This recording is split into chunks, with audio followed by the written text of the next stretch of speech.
नमस्कार। सहकारीबाट समृद्धि, सहकारी मार्फत समृद्धि। 2013 साल चैत्र 20 गते चितवनको बखानपुरबाट बखान सिंह गुरुङले सुरुवात गर्नुभएको सहकारी अभियान नेपालमा 64 वर्ष मनाइसकेका छौँ। नेपालमा 64 वर्षको लामो सहकारीको अभ्यासलाई हेर्ने हो भने छिटफुट घटनाहरू छोडेर हेर्दाखेरि नेपालमा सहकारी मार्फत दिगो आर्थिक विकासका केही प्रारूपहरू तयार भएका छन्। सहकारी मार्फत स्वरोजगारी निर्माण गर्ने क्रममा, सहकारी मार्फत छरिको पुँजी निर्माण गर्ने क्रममा र सहकारी मार्फत पुँजी परिचालन गरेर समुदायलाई समृद्ध बनाउने क्रममा सहकारीको भूमिका अहम छ। सहकारीको भूमिका, सहकारीको पहिचान, अझ भनौँ सहकारी मार्फत समृद्धि कसरी छ, हामी यो विषयमा छलफल गर्न विभिन्न जिल्ला, विभिन्न गाउँपालिका, विभिन्न नगरपालिका र सहर केन्द्रित सहकारीको विषयमा हामी खोजी गर्दै हिँडिरहेका छौँ। आजको कार्यक्रममा हामी दोलखा जिल्लाको तामाकोशी गाउँपालिका, विशेष गरी भेरकोट, हिजो भनेर हामी चिनेथ्यौँ, भेरकोटमा रहेको भीमेश्वर बहुद्देश्य सहकारी संस्था लिमिटेडको कार्यालयमा आइपुगेका छौँ र हामी आजको कार्यक्रम यहीँबाट तयार गर्दैछौँ। र आजको कार्यक्रम हामीसँग भीमेश्वर बहुद्देश्य सहकारी संस्था लिमिटेडका अध्यक्ष श्यामकाजी कटवाल हुनुहुन्छ, जो संस्थापक अध्यक्ष 2052 सालमा स्थापना भएको बहुद्देश्य सहकारी आज लामो समयको यो अभ्यासमा उहाँ लागिरहनु भएको छ, जो समाज रूपान्तरणको लागि छलफल हामी उहाँसँग गर्छौँ। अझ यहाँलाई स्वागत छ कार्यक्रममा। धन्यवाद। आराम हुनुहुन्छ? आराम छु। यहाँकै कार्यक्रम हामी आइपुग्यौँ आज कार्यक्रम तयार गर्न। सहकारी मार्फत समाजको रूपान्तरण, सहकारी मार्फत समुदायको परिवर्तन 52 सालदेखि लाग्नुभयो। किन ठ्याक्कै सहकारी रोज्नुभयो नि यहाँले? यहाँको जीवन त लगभग 25-30 वर्षको समय त यहीँ बित्यो। ठिक छ भवानी सर, तपाईँले जुन गाउँको दूरदराजसम्म आएर त्यो वेदनाहरू उजागर गर्न आइदिनु भएकोमा, यो अत्यन्त यो महामारी रोगको समय र आफ्नो सशक्त रूपमा प्रेसले खेल्नुपर्ने भूमिका, पत्रकारिताले खेल्नुपर्ने भूमिका र कृषिमा चाहिँ मौन अवस्था रहेको अवस्थालाई चाहिँ उजागर गर्ने हिसाबले खोज्दै यहाँहरू सहकारी एउटा आत्मनिर्भर हुनुपर्छ, सहकारीले गर्न खोजेको काम दिगो विकास समृद्ध नेपाल भन्ने नाराका साथ त्यो मूल मर्म र भावना मन्त्रलाई बुझ्दै यहाँहरू आइदिनु भएकोमा यो हाम्रो गाउँको दूरदराजमा यहाँलाई विशेष धन्यवाद। हो, सहकारीले चाहिँ लामो समय सहकारीको नेपालको इतिहास हेर्ने हो भने बेग्लै छ भने, अन्तर्राष्ट्रिय इतिहास हेर्ने हो भने सहकारीबाट नै देश विकासका गतिविधिहरू अगाडि बढेको पाइन्छ।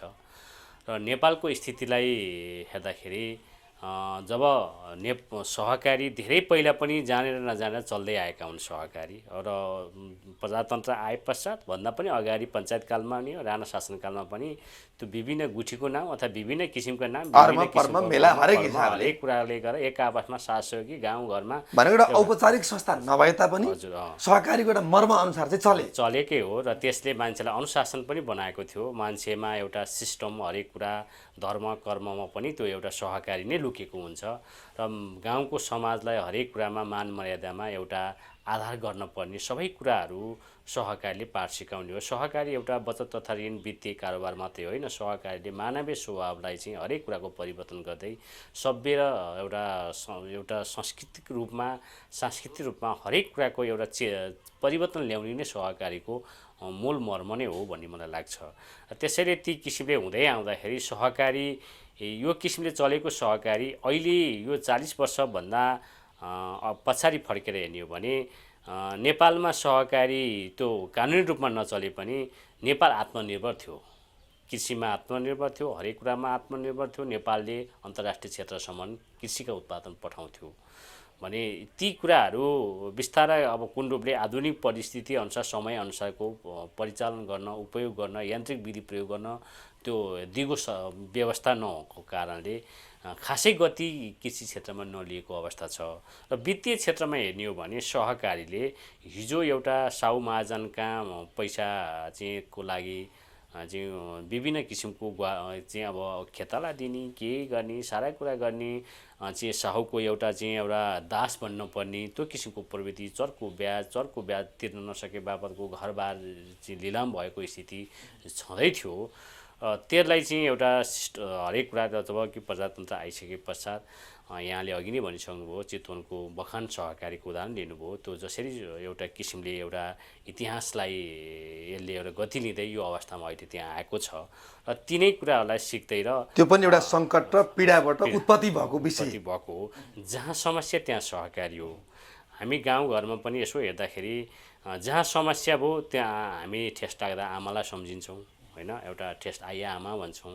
त्यसरी गाउँघरमा समस्या हुँदा एकले अर्कालाई छिमेकीको गुहार माग्छौँ अनि त्यो छिमेकीमा अर्म चल्नु पनि त्यो सहकारी नै हो। भनेको यहाँको भनेको अर्थ त ठेस लाग्दाखेरि आमा ऐया भने जस्तै गरी अब आर्थिक रूपमा सङ्कट पर्यो, केही गर्नु पर्यो, गर्जो टार्नु पर्यो, सहकारी भनेर सम्झिनु पर्यो, यहाँको भनाइ यही हो, आशय त्यही बुझ्यो नि। सहकारी किनभने सहकारीले यो किसिमको गाउँको अहिले हेर्दाखेरि यो लामो 25-30 वर्षको इतिहासमा हेर्दाखेरि अहिले जतिसुकै मान्छेहरू यहाँ उत्पादन रोजगार नभए पनि यही सहकारीका गाउँका दूरदराजका सहकारीको लगानीबाट युवा शक्तिहरू विदेशमा रोजगारमा गइरहेका छन् ऋणबाट। त्यो कुरा भनेको उनीहरूको ब्याङ्कसँग पहुँचमा पुग्दैन थियो र ब्याङ्कले दिन पनि सक्दैन थियो, दिन सम्भव पनि छैन, चिन्दैन पनि।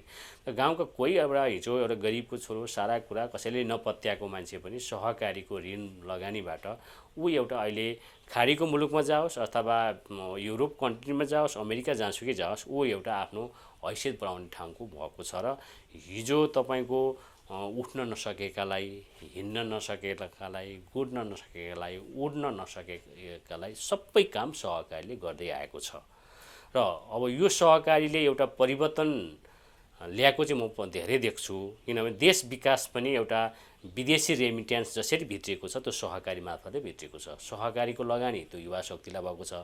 अब अहिले किनभने हामी परमुखीबाट विदेशीको आशामुखीमा उताको यता पैठारीका कुरा के अरे निकासीका कुरा, यतातिर हाम्रा जनशक्तिलाई पनि निकासीमै हामी भर पऱ्यौँ। अब त्यतिले हुँदैन भन्ने कुरा मात्रै हो। र सहकारीले देश विकासको लागि, परिवर्तनको लागि, देशलाई राज्य जसको राजस्व सङ्कलन गर्नको लागि रेमिटेन्सका रकमदेखि सबै कुरा सहकारीले चाहिँ एउटा ऋण लगानीबाट युवा शक्तिलाई रोजगार गरेबाट यो सिर्जना गरेर आएको छ। अब कटवाल सर, यहाँले भने जस्तै गरी ग्रामीण भेगमा त सहकारी त उपयोगी एउटा चाहिँ माध्यम भयो नि। यहाँले अघि आमाको संज्ञा दिनुभयो, गाउँको आमा, गाउँको विकासको कुरा, यहाँको शिक्षा होला, स्वास्थ्य होला, रोजगार होला, उत्पादन होला, त्यसको दुईको बजारीकरण होला, यी सबैको काम गर्ने आमाको रूपमा त सहकारीको भूमिका रहने भयो नि त।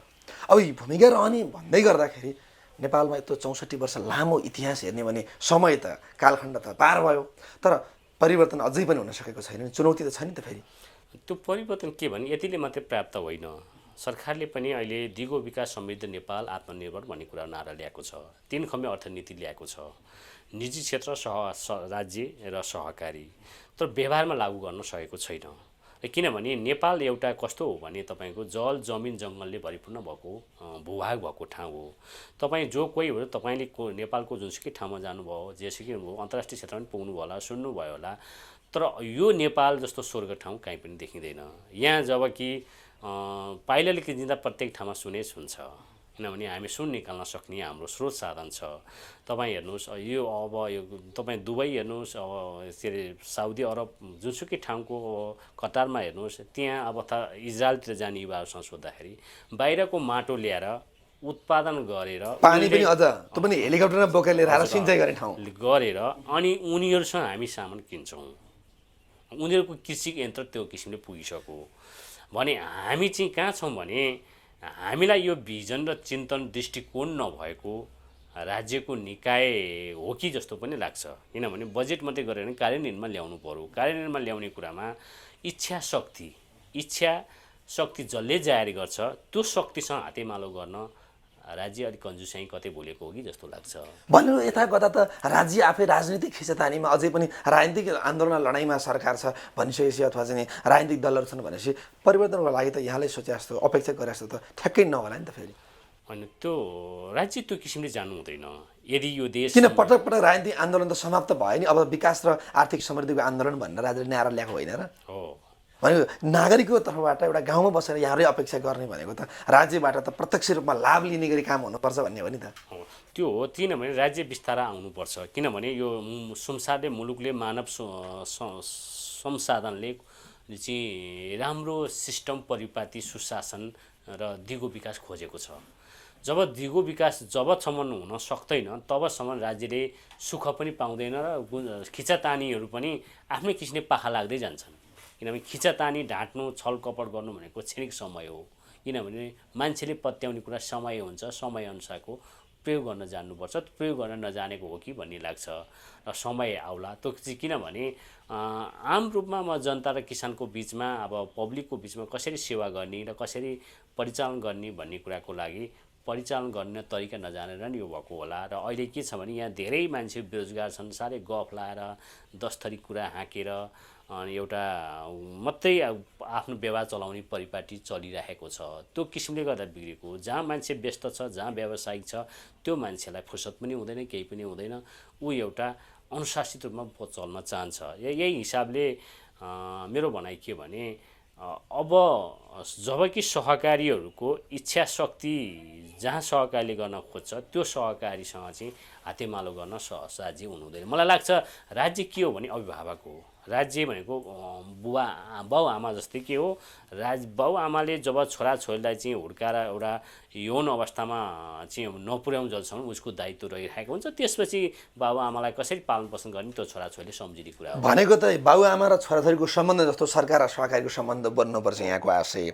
अब त्यो आशय अनुसार आज स्थानीय तहमा अथवा गाउँमा बसेर यहाँहरूले आज यो 25-28 वर्षको लामो चाहिँ रसाकसीमा कस्तो खालको परिवर्तन भयो र सहकारी मार्फत परिवर्तन गर्न सक्ने रहेछ त्यो काम गराले पनि यहाँले अनुभव गर्नु? म के हुन्छ भने हामी जबकि यो 2052 सालमा भीमेश्वर बहुउद्देश्य सहकारी संस्था चाहिँ किन दर्ता भयो भन्ने कुरा म इतिहासतिर फर्किन चाहन्छु। भीमेश्वर बहुउद्देश्य सहकारी संस्था त्यति बेला त अब किनभने पैसाको समस्या थियो, अति मान्छेहरू दुर्गम अवस्थामा बसेको कसरी लानुपर्छ ऋण लिनको लागि थियो, विभिन्न किसिमका समस्याहरू रहिरहेका थिए र ब्याङ्कसँग पैसा पाउने समाधान थिएन। ब्याङ्क टाढा जानु पर्थ्यो। यहाँ किन हाम्रो कृषि विकास बैंक भनेको जिरीमा थियो त्यति बेला, अनि फाटाफुट्टा नेपाल बैंक थियो र कसैले अब त्यो अवस्था थिएन। अब त्यो पैसा पाउनु भएको अब अहिले त अब सामान्य मान्छे बैंकको पहुँच पुग्न सक्दैन। त्यसैले हामीले के सम्झ्यौँ मैले भनेदेखि अब यहाँ केही गर्नुपर्छ वित्तीय क्षेत्रमा चाहिँ। अब अहिले वित्तीय क्षेत्रको काम मात्रै जाने पछि सहकारीले गर्न सक्ने सम्भाव्यता परिस्थिति आउँछ अरू काम पनि गर्ने भन्ने हिसाबको सुरुवात भएर चाहिँ 52 सालमा मेरै उसमा अगुवाईमा स्थापना भयो। स्थापना हुँदै आउँदा त्यति कतिजनाले सुरु गर्नुभएको थियो? हजुर कतिजनाले सुरु गर्नुभएको थियो त्यो बेला? 28 जनाले गरेका थियौँ। 28 जनामा अब थियो। त्यसमा निरन्तरता पुँजी पनि थोरै थियो त्यतिखेर। थोरै थियो त्यति बेला, विश्वास पनि हुँदैन थियो, सारा कुरा हुँदैन थियो। त्यो चाहिँ त्यति सहकारी भन्ने पनि मान्छेमा त्यस्तो थाहा थिएन, चेतना स्तर पनि थिएन, ज्ञान केही पनि थिएन।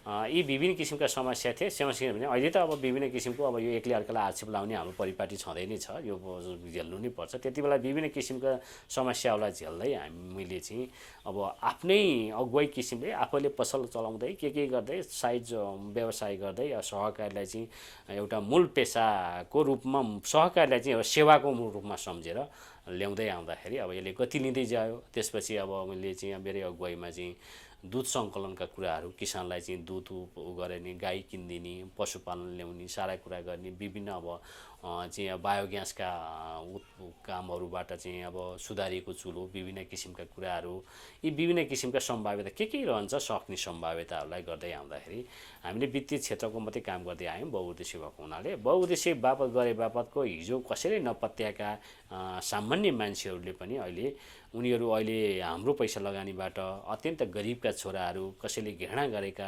ठुल्ठुला साहुहरूले, धनी बन्न मान्छेहरूले घृणा गरेका मान्छेहरू चाहिँ अहिले चाहिँ उनीहरूको भन्दा अगाडि पुगेका छन्। उनीहरूको परिवर्तन भएको हो। जसले सही किसिमले परिचालन गर्न सक्छ त्यो परिचालन गर्ने मान्छे कोही पनि बिग्रेको छैन। अहिले कोही अब अस्ट्रेलिया छन्, कोही अमेरिका छन्, कोही बेलायत छन्, अब कोही जापान छन्, कोही चाहिँ अब यो के अरे अब त्यो के अरू कतार, दुबई, विभिन्न खाडी मुलुकतिर छन्। यो किसिमको यो उनीहरूलाई त्यो दिनु भनेको त्यो उनीहरूको त्यहाँसम्म पुग्ने बाटोको जग चाहिँ मलाई लाग्छ यो सहकारीले बसाल्यो गर्यो।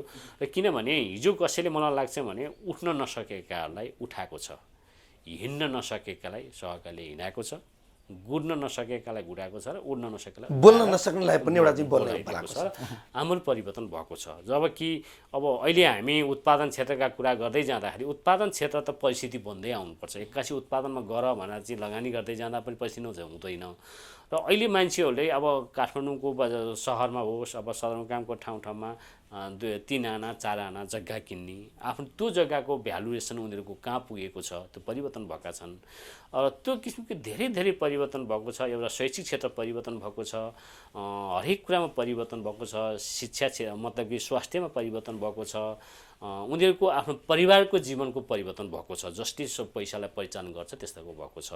जसले पैसाको महत्त्व नबुझिकन अनावश्यक खाइमासीमा प्रयोग गर्छ भने त्यही केही मान्छेहरू बिग्रिएको पनि छ। यो सबै क्षेत्रको व्यथाइ हो। यो किसिमले हामीले यो गर्दै आउँदाखेरि यो बिचमा अहिले हामी एक किसिमको यो दोलखा जिल्लाको दक्षिणी भेगमा यो सहकारी चाहिँ अग्रिम रूपमा रहेको छ र त्यसपछि दोलखाकै जीवमा बहुउद्देश्यमा यो अग्रिममा रहेको छ। यसले नयाँ खोजी र विषयमा पृथक ढङ्गले काम गर्न, सहकारीको मर्म र भावनाले काम गर्न अगाडि बढिरहेको छ।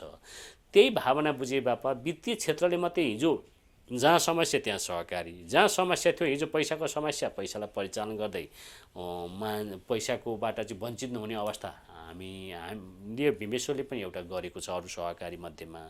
अब त्यतिले होइन, अब मान्छे हेर्दै जाँदाखेरि अब समस्या के आयो, उत्पादनको चाहिँ अवस्था जीर्ण अवस्था रह्यो। उत्पादनलाई चाहिँ फोकस गरेर उत्पादन सङ्कलन र बजारीकरणको चाहिँ के गर्ने त भन्ने चिन्तन मन्थन गर्दै जाँदाखेरि अहिले हामी अब कृषिमा आधारित, किन कृषि क्षेत्र त हिजो हाम्रो बाबुबाजेहरू गाई बस्तु पालेर नै जीवन निर्वाह गरेका हुन्। हामी मानव जीवनमा रहौँ, जुन मानव को चाहिँ अब पशु लगायत मानवको चाहिरहने पनि एउटा कृषि नै हो। यो कृषिलाई आत्मनिर्भर बन्ने चिज के हो भन्दा खोजी गर्दै जाँदाखेरि हामीले के सम्झ्यौँ भने राज्यले प्रशस्त लगानी गर्न खोजेको छ, लगानी परिणाम रूपमा आएको छैन। अब राज्यले नारा पनि बनाएको छ 3 खम्बे अर्थनीति। 3 खम्बे अर्थनीतिमा के गर्ने त भने भावनात्मक रूपमा म चाहिँ यही क्षेत्रमा लागिरहेको हुनाले अब केही गर्नुपर्छ, एक्लै पनि यही क्षेत्रबाट समृद्धिको एउटा समृद्ध होस् आधार खोज्नुपर्छ। आधार खोज्दै जाँदाखेरि के सम्झ्यो भने अब वित्तीय क्षेत्र एउटा कुरा छ, वित्तीय क्षेत्रमा पनि उद्देश्य अनुसार काम गर भनेर सहकारीको मापदण्ड अनुसार ल्याएको छ। 30 र 70 ल्याएको छ। 30 र 70 को भन्दा पनि अब पहिला त पुँजी नै चाहिँदो रहेछ, बचत नगर त भन्छ। बचत गरेको बापत हामीले अरू काम कृषिमा घेरै फ्याक्ट्री पैसा पहिला सङ्कलन गर्ने, त्यसलाई विविधीकरण गरेर लगानी गर्न हाम्रो हैसियत बढेको छ। अब 30 र 70 होइन, कमसेकम 70 र 70 बचत, अरू 30 चाहिँ अन्य चाहिँ त्यो उद्देश्य अनुसार काम गर भन्ने भइदिए बेस्ट हुन्थ्यो। यो अल्झेर बसेको अवस्था रहेको छ। अहिले ऐनले पनि यहाँलाई केही अल्झन बनाएको छ। र अब हामी के छौँ भने अब हामीले हिजो गरेको कृषि यो वित्तीय क्षेत्र बचत तथा ऋणको कारोबारबाट अब बचत मात्रै ऋण मात्रै गर्ने हो, जुनसुकै सहकारीले बसिरहने हो भने यो हामी एउटा परम्परावादी हुन्छौँ कि भन्ने लाग्छ। अब मोडल चेन्ज गर्ने हिसाबले आधुनिक किसिमले सहकारीले चाहिँ जहाँ समस्या त्यहाँ सहकारी। समस्या यहाँ के रह्यो भने हाम्रा जग्गा जमिन बाँझा प्रशस्त भए, हाम्रा युवा शक्तिहरू अब घरमा बुबा आमा चाहिँ बिहान उठ्ने साथ बुबा चाहिँ खेताला खोज्न 1000 रुपियाँमा खेताला खोज्दै हिँड्ने, छोरो चाहिँ जागिर खोज्दै बजार हिँड्छ भने यो के मेल खाएको छैन। छोरो बेरोजगार भयो, हजुर, बुबा आमा रोजगारी दिन खोज्ने काम गर्ने मान्छे छैन। दुईटालाई मेल खुवाउने भनेको त माध्यम भनेको त अब त सहकारी मार्फतै हो। सहकारी। अनि त्यसको पनि के भने त्यसको खोज्दाखेरि चाहिँ अब राज्यले अनुदान दिन्छ, सुस्सा दिन्छ, यो गर भन्छ, त्यो गर भन्छ, परिणाम देखिँदैन। परिणाम देखेपछि अनि ऊ थाक्छ, अनि फेरि सहर जान्छ। सहरबाट फेरि विदेश पलायन हुन्छ। विदेश गयो तपाईँको अब केही हदसम्म त होला, किनभने हामीले बाध्यताले पैसा लगानी गरेका हौँ, अब उपाय केही पनि छैन। अब त्यो भर होइन कि किन विदेशबाट आउँदा उसको घर परिवार कुन अवस्थामा छ त्यो टुङ्गो पनि छैन। खाडी मुलुकमा जानेको त अत्याधिकमा त्यो समस्या छ कि पैसा पनि सिद्धिएको हुन्छ, परिवार पनि छ कि छैन, त्यो स्थिति बनेको छ। यो पक्कै पनि पैसा पनि सकिएको छ, परिवार पनि सकिएको छ। हो, विडम्बना यही छ, सहकारी मार्फत समाजको रूपान्तरण गर्न सक्ने आधारहरू धेरै छन्। सहकारी ऐन 2048, नियमावली 49, पछि 2074 र 75 को सहकारी ऐन र नियमावली आइसकेपछि देशमा नयाँ संविधान बन्दै गर्दाखेरि अन्तरिम संविधानमै उल्लेख भयो 3 खम्बे अर्थनीतिमध्ये एउटा खम्बा सहकारी। सहकारी, सरकार र निजी क्षेत्र। निजी क्षेत्रलाई जति प्रोत्साहन छ त्यति सहकारी क्षेत्रलाई राज्यको प्रोत्साहन छैन। वार्षिक बजेट नजिक आउँदैछ, बजेटमा राज्यको प्राथमिकता सहकारी पर्दैन। युवा स्वरोजगार, उद्यमशीलता विकाससँगै बैंक वित्तीय संस्थाहरूको सरलीकरण र सहुलियतपूर्ण कर्जा लगानीमा बैंक वित्तीय संस्थाहरू सहकारी प्राथमिकतामा पर्दैनन्। यो विडम्बनाको विषयमा अझै छलफल गर्छौँ। छोटो विश्रामसँगै आउँछौँ।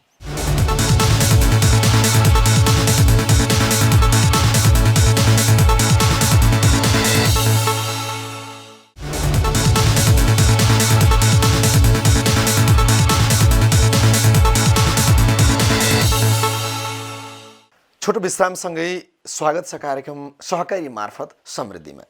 हामी आज दोलखा जिल्लाको एउटा बस्ती भिरकोट ठाउँ जहाँ डाँडा काँडा पहाडहरू पनि भिरैभिरले भरिएको ठाउँ छ, तर यो ठाउँभित्र पनि एउटा सुन्दर एउटा सृजना फुलाउने एउटा सहकारी संस्था भीमेश्वर बौद्धिक सहकारी संस्थाको कार्यालयमा छौँ र हामी संस्थाका अध्यक्ष श्यामकाजी कटवालसँग कुराकानी गर्दैछौँ। हजुर यहाँलाई फेरि पनि स्वागत छ। मैले यो सुन्दर फुल फुलाउने एउटा संस्था भनेर नामाकरण गरेँ। वास्तवमा गाउँमा अहिले तपाईँले भने जस्तै गरी युवा पलायन छ, परिवार पनि छैनन्, सम्पत्ति कमाएको पनि छैन, गाउँ बस्ती उजाड छन्। अहिले पनि मैले प्रश्नसँग जोडेँ, राज्यको लगानी बालुवामा पानी सर भइ नै रहेको छ, उत्पादनमा लगानी आइपुगेको छैन, तल्लो लेभलसम्म जाने माध्यम सहकारी हो। सहकारी माध्यमबाट युवा स्वरोजगार कोषको पैसा होला, त्यहाँ सहुलियतपूर्ण बैंक वित्तीय संस्थाको लगानीको पैसाहरू होला, त्यहाँ अरू विभिन्न डोनरहरूको पैसाहरू होला, तर त्यो सहकारी मार्फत जाने हो भने पारदर्शिता र वास्तविक उत्पादन र त्यसमार्फत साँच्चीकै प्रतिफल अनि समृद्धि त्यहाँबाट चाहिँ अनि हासिल गर्न सकिन्थ्यो होला। त्यो कुराप्रति राज्य अथवा स्थानीय प्रदेश सरकार तिनटै राज्य र सहकारी बिचको टाइप मिलेको छैन। त्यो कता कता मिलेको छैन, किनभने जसरी हामीले पवित्र ढङ्गले यो काम गर्न खोज्यौँ, किन यो पवित्र हो। हामी अहिले यहाँलाई मैले अहिले वित्तीय क्षेत्रमा चुस्क जानकारी दिएँ, यसका धेरै छन्। यसका इतिहास पल्टाउँदै जाँदाखेरि यो इतिहासमा विभिन्न भोगेका वेदना सारा कुराहरू यो मैले बताउनु हो भने तपाईँलाई सायद आँसु आउँछ होइन। यो एउटा गाउँको, किनभने देशको स्थिति अब अलिक बुझेको क्षेत्रमा काम गर्दा त कस्तो चेन्ज आँसु त यसै पनि आउने रहेछ दाजु। जबकि तपाईँ 52 सालमा संस्था सुरुवात गर्नुभयो, जबकि द्वन्द्वकालको समयको बिचमा हुनुहुन्थ्यो यहाँहरू, 10 वर्षको द्वन्द्वकालको चपेटामा पर्नुभयो, सहकारी ऐन एकातिर छ, सहकारीको कारोबार अर्कोतिर छ, नागरिकको बुझाइ अर्कोतिर छ। 10 वर्षपछि बल्ल फेरि चाहिँ अन्तरिम संविधानमा चाहिँ फेरि सहकारीलाई चाहिँ अलिकति कोड गरियो, त्यसपछि नै यहाँहरूको अलिकति गति बढ्यो होला। त्यही त त्यो त्यसैले हामी अब इतिहासलाई आफ्नो पाटोमा राखौँ। अब हामीले के गर्न खोजेका छौँ भने अब हामी चाहिँ अब सरकारको जहाँ समस्या त्यहाँ सरकार भन्ने म बुझ्छु। किन सरकारले अब त्यो एउटा शासक मात्रै होइन, जनताको बिचमा लोकप्रियता उत्पादन क्षेत्रमा चाहिँ अब त्यो कागजमा मात्रै कोरेर हुँदैन, व्यावहारिक रूपमा रणनीतिक रूपमा सरकार आउनुपर्छ। र सरकार त्यो हिसाबका कुरा कोरेर मात्रै पनि हुँदैन, र साँच्चीकै गर्ने हिसाबको जस्तो जान्छ त्योसँग सही किसिम परिचालन गर्नलाई पछि पर्नु हुँदैन। र त्यही हिसाबले मैले के आशा गरेँ भने यो अब अहिले आएको सरकार दिगो 5 वर्षीय सरकार छ, स्थायी छ, नयाँ परिवर्तन लिएर आएका सरकारका छन्, स्थानीय होस्, प्रदेश होस्, सङ्घमा होस्, उहाँहरू पक्कै पनि हिजो राजनीति परिवर्तन भइसक्यो। अब राजनीति परिवर्तनको साथ स्थायी सरकार भयो। अब किनभने अब उत्पादन र रोजगारको सृजना सरकारले पक्कै पनि यसलाई कन्जुसाइ गर्दैन भन्ने मेरो भावना रह्यो। भावना रहँदाखेरि अब सहकारी 3 खम्बे अर्थनीतिलाई पनि बुझियो। साझेदारी अगाडि निजी क्षेत्र, सहकारी, राज्य पछि कुनै पनि कुरामा दुःख दिँदैन, राज्यले सहयोगी हुन्छ भन्ने आशाका छन्। हामीले आज पनि 2 वर्ष अगाडि कृषिमा आधारित दाना फ्याक्ट्री, पशुपन्छी प्लेट दाना उद्योग चलाउने, जसले यो दोलखा जिल्लामा कुनै पनि निजी क्षेत्र आएर चाहिँ अहिले उत्पादन यो लगानी गर्दा पनि गर्दैन। निजी क्षेत्र जहाँ नाफा त्यहाँ जाने हो। त्यसैले सहकारीका चाहिँ उचित नाफा उचित सेवा, उचित नाफाका त्यो हिसाबले र एउटा समुदायलाई चाहिँ उत्पादन क्षेत्रमा अगाडि लाँदा के हुन्छ भने एउटा तपाईँको उत्पादन गर्छ, उत्पादन सङ्कलन र बजारीकरणको मध्यस्थता चाहिँ उद्योगले गर्छ भनेपछि हामीले चाहिँ बीएमसी पशुपन्छी प्लेट दाना उद्योग भनेर चाहिँ अहिले सुरुवात गऱ्यौँ। सुरुवात गर्दै जाँदाखेरि अब हामीले चाहिँ सङ्घीय सरकारबाट पनि काउन्सिलिङ गरिरहेका छौँ। प्रदेश सरकारले पनि साझेदारी रूपमा 50% लगानी गर्ने भनेर चाहिँ हामीले लगभग 8 करोड 46 लाख जतिको चाहिँ प्रोजेक्ट पेश गऱ्यौँ। प्रोजेक्ट पेश सरकारको काम बुझ्न सकिँदो रहेछ। हेर्नु, साझेदारी भनेर चाहिँ 50-50 सम्झौता पनि भयो। भइसकेपछि सरकारले चाहिँ काम गर्दै जाँदा सरकार मुखदर्शक भइदियो है। तर हामीले जसरी पनि यसलाई काम गर्दै जानुपर्छ भनेर चाहिँ विभिन्न वेदनाबाट 50-50 भन्दा चाहिँ यहाँको टोटल चाहिँ प्रोजेक्टको प्याकेज कति? तर प्रोजेक्टको मैले त्यही सम्झेँ होइन। 1 वर्ष भएपछि बजेट नै क्लोजिङ भयो भन्ने सम्झिँदो रहेछ। तै पनि सरकार के छ भने पोजिटिभ नै छ, प्रदेश सरकार पनि पोजिटिभ नै छ र यसलाई कसरी अगाडि चाहिँ एउटा प्रबन्धन गरेर अगाडि बढाउने भन्ने कुराको सरकारको ध्यान छ। र सङ्घीय सरकारले पनि गाउँपालिका मार्फत साझेदारीबाट लगानी गर भने चाहिँ केही रकम पठाइएको छ, 30 लाख पठाएको छ। र त्यसपछि र स्थानीय सरकारको भनेको चाहिँ अब अलिकति बुझ्दै जाँदाखेरि स्थानीय सरकारको बुझाइ अलिकति अलि फराकिलो ढङ्गले आएको छ। यो अब अन्तिम अवस्थामा साझेदारी रूपमा काम गर्नमा सरकार पनि अब स्थानीय सरकार रहेको अवस्था छ। र यो किसिमले हामी तिनै पक्षहरूलाई चाहिँ लिएर चाहिँ यो उद्योग चाहिँ कस्तो भने यो उद्योग भनेको अब अहिले उत्पादनमा चाहिँ हामीले व्यावसायिक रूपमा पशुपालन गाई भैँसी खसी बोका बङ्गुर अनि त्यसपछि दोस्रो फेजमा हामी किनभने हाम्रो त्यो गाई भैँसी पाल्नेले चाहिँ गाई भैँसी कसरी पाल्ने व्यावसायिक रूपमा पालियोस्। जीविका आर्जनको एउटा हुन्छ व्यावसायिक रूपमा पालेका पशुपालन अथवा खेती भयो उनीहरूको नक्कल गरेर जीविका आर्जनले पनि गर्छ। जीविका आर्जनले गरेपछि के हुन्छ भने अनि उनीहरूले 2-4 मोरी बेच्ने अथवा गाई पाल्नेले पनि अलि 2-4 लिटर दुध बेच्ने खसी बोका 1-2 पाल्नेले पनि त्यो आम्दानी स्रोत बन्यो र बिस्तारै उनीहरूले चाहिँ तपाईँको वर्षमा 2-3 लाख रुपियाँ मजाले कमाउँछन् र व्यावसायिकमा बन्नेले चाहिँ राम्रो किसिमले रोजगार सिर्जना हुन्छ र विदेश जानु पर्दैन। र यो किनभने यो मर्मत जस्तो डाक्टरले अपरेसन गरेर चाहिँ एउटा बिमार पत्ता लगाउँछ त्यसैले हामीले चाहिँ मेरो चाहिँ लामो समयको यो अनुभव अनुसार चाहिँ एउटा कुनै पनि प्रोजेक्ट ठ्याक्क दिएर केही दिएर मात्रै हुँदो रहेछ। त्यसलाई तपाईँको आवश्यक पनि सबै चिज चाहिन्छ उद्योग भनेको सहकारी मार्फत चाहिँ समृद्धि त यसरी नै हुने रहेछ नि। यसरी नै हुने नै हो। र अनि किनभने तपाईँको सबैभन्दा ठुलो उद्योग नै रहेछ। हेर्नुहोस् न तपाईँ अब अहिलेभन्दा 40 वर्ष अगाडि भएका उद्योगहरूले कति रोजगार दिएको थियो नेपालमा। अहिले त उद्योग ठुल्ठुला उद्योगको परिकल्पना त आइहालेको छैन नि। यी ठुल्ठुला उद्योग अब चाहे खनिज हुन् चाहे जेसुकै होस् चाहे कृषिमा आधारित उद्योग हुन्। कृषिमा आधारित उद्योग भनेपछि यसले त किनभने तपाईँको अब विभिन्न अन्नहरूलाई सङ्कलन गर्छ। अन्नहरू सङ्कलन गरेपछि तिनै अन्न चाहिँ तिनै पशुहरूलाई पठाइदिन्छ। भनेपछि तिनै किसानको चाहिँ बिचमा चाहिँ इकोसिस्टम हिसाबले चल्यो नि त एक आपसमा चल्यो।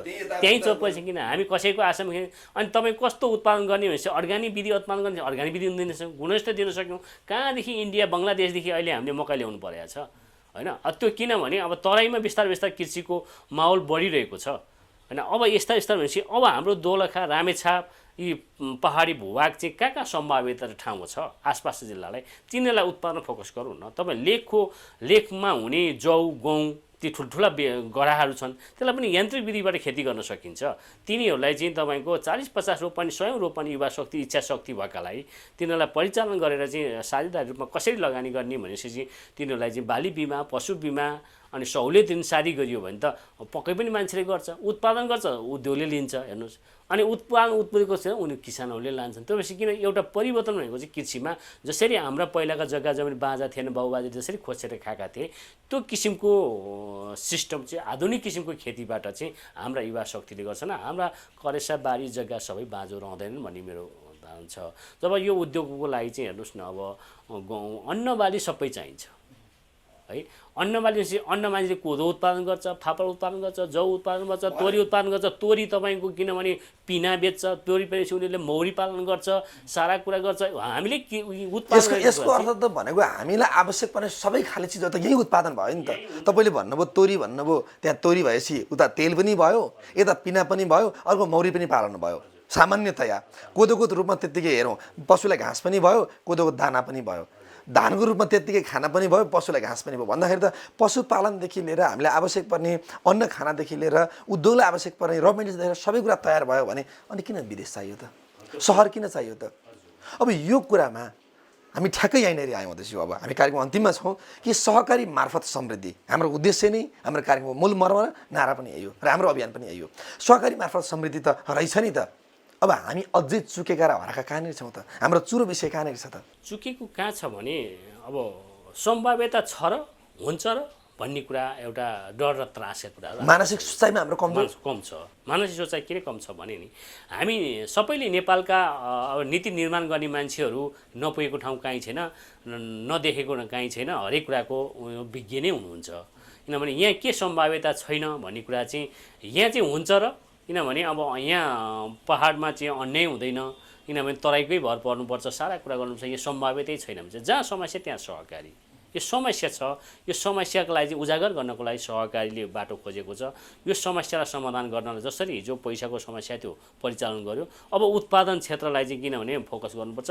उत्पादनमा व्यवसायिक रूपमा बाख्रा पालन व्यवसायिक रूपमा कुखुरा पालन पन्छी पालन व्यवसायिक रूपमा गाई भैँसी पालन यी आदि कुराको लागि चाहिने यो सबै किसानका कुरा लिएर दिने चाहिँ उद्योग नै हो। कृषिमा आधारित उद्योग हो। कृषिमा आधारित उद्योगलाई चाहिँ जबकि खुलस्त हिसाबले सरकारले सहयोग प्रबन्धन गर्नलाई चाहिँ कन्जुसाइ गर्नु हुँदैन।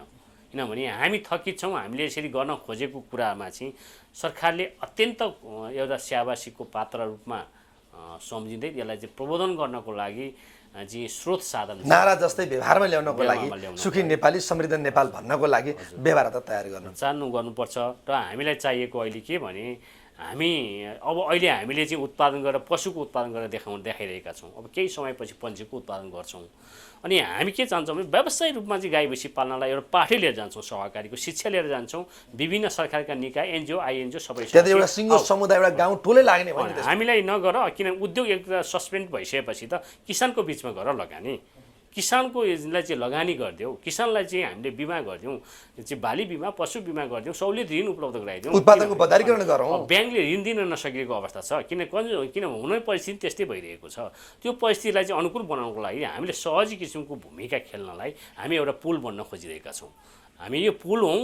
हाम्रो यो पुललाई चाहिँ जुनसुकै क्षेत्रले पनि दरिलो बनाउनु पर्यो। सर, यहाँको कार्यालयमा आएर हामीले कार्यक्रम तयार गऱ्यौँ, समय दिनुभयो, हामीलाई निम्ता गर्नुभयो, यहाँलाई धेरै धेरै धन्यवाद छ सर। हस् भवानी सर, जुन कि हाम्रो यो एउटा पहाडी दूरदराजमा रहेको एउटा अहिले त यातायात हरेक सुविधायुक्त भइरहेको छ, तैपनि हामी पछाडि नै छौँ। यसरी हामीले गर्न खोजेको लामो समय र अहिले हामीले गरेका हामी एउटा फुलको रूपमा, सुगन्ध फुलको रूपमा अगाडि बढेका छौँ। हामीले कतिपय कमी कमजोरीहरूलाई वित्तीय क्षेत्रलाई सच्याउँदै हामी अगाडि बढेका छौँ। हाम्रो यो उसमा सहकारी भीमेश्वर बहुउद्देश्य सहकारीमा लगभग 17-18 जना कर्मचारीहरू छन्। जबकि भोलि यो उद्योग चलेपछि उद्योग हाम्रो क्षमता भनेको चाहिँ तपाईँको चल्दै आइरहेको छ। र यो उद्योगको भनेको चाहिँ प्रति घन्टा 2 टन उत्पादन गर्छ। यसले प्रति घन्टा 2 उत्पादन गरेपछि एक दिनमा तपाईँको अब 8 घन्टा चल्दा पनि 16-17 टन उत्पादन गर्छ। जुन उत्पादन चाहिँ दोलखा लगायत रामेछापको जिल्लालाई चाहिँ र आसपासका जिल्लालाई यसले फोकस गर्छ। यो उपस्थितिको एउटा मालिक बनेर उद्योगी मालिक बन्न चाहँदैन, आम सदस्यलाई चाहिँ गोलबन्द गर्दै व्यावसायिकमा उत्पादन गर भन्नको लागि सरकारसँग चाहिँ हातेमालो गर्दै विभिन्न सङ्घ संस्थाहरू तपाईँहरू जस्ता पत्रकारहरूलाई चाहिँ साझेदार बनाउँदै हामी एउटा दोलखा जिल्लालाई चाहिँ जसरी मैले सम्झेको छु त्यसै गरी आफ्नो भावनात्मक रूपमा सबै क्षेत्रहरूले लागिदिनु भयो भने यो दोलखा जिल्ला सुन्दर छ। सुन्दरको वास्तविक आर्थिक क्रान्तिमा परिवर्तन हुन्छ र युवा शक्तिहरू विदेश जानबाट पलायन हुन्छ भन्ने आशा र विश्वास लिएको छु। र यहाँलाई विशेष धन्यवाद दिँदै यहाँलाई विशेष धन्यवाद र जय सहकारी। आजको कार्यक्रममा हामीले दोलखा जिल्लाको भीमेश्वर बहुउद्देश्य सहकारी संस्था लिमिटेडको कार्यालयमा आएर तयार गऱ्यौँ। कार्यक्रम हेरिदिनु भयो, तपाईँ सबै दर्शकलाई हार्दिक धन्यवाद दिन चाहन्छु। र सहकारी मार्फत समृद्ध नेपाल, सहकारी मार्फत समुदायको परिवर्तन र सहकारी मार्फत स्वरोजगारी निर्माण, अझ भनौँ उद्यमशीलताको विकासको क्रममा होस्, स्वरोजगारी निर्माणको क्रममा होस्, उत्पादनको क्रममा होस्, बजारीकरणको क्रममा होस्, अथवा सहकारी दुःखको साथी, सहकारी अप्ठ्यारोको साथी, सहकारी गाउँटोल प्रत्येक घरको साथी र सहकारी मार्फत पुँजी परिचालन गर्न सजिलो छ, सहकारी मार्फत बचत कलेक्सन गर्न सजिलो छ, सहकारी मार्फत उत्पादन गर्न र त्यसको बजारीकरण उपभोक्तासँग पुर्याउन पनि सजिलो छ। त्यसैले ब्याङ्क तथा वित्तीय संस्थाहरू पनि सहकारीसँग जोडिनु जरुरी छ। अझ भनौँ उत्पादन गर्ने सहकारीसँग ग्रामीण ब्याङ्कमा, अझ सहरको सहकारी गाउँको सहकारी बिचमा सहकारी बिचमा सहकार्यता भइदिने हो भने सहरको पुँजी गाउँ, गाउँको उत्पादन सहर, यो जरुरी छ। स्थानीय, प्रदेश र सङ्घ यी 3टा सरकार बिचको समन्वय जरुरी छ। कार्यक्रम हेर्नुभयो, पुनः धन्यवादको साथमा अर्को कार्यक्रममा भेट्ने बाचा गर्दै बिदा हुन्छु। नमस्कार, जय सहकारी।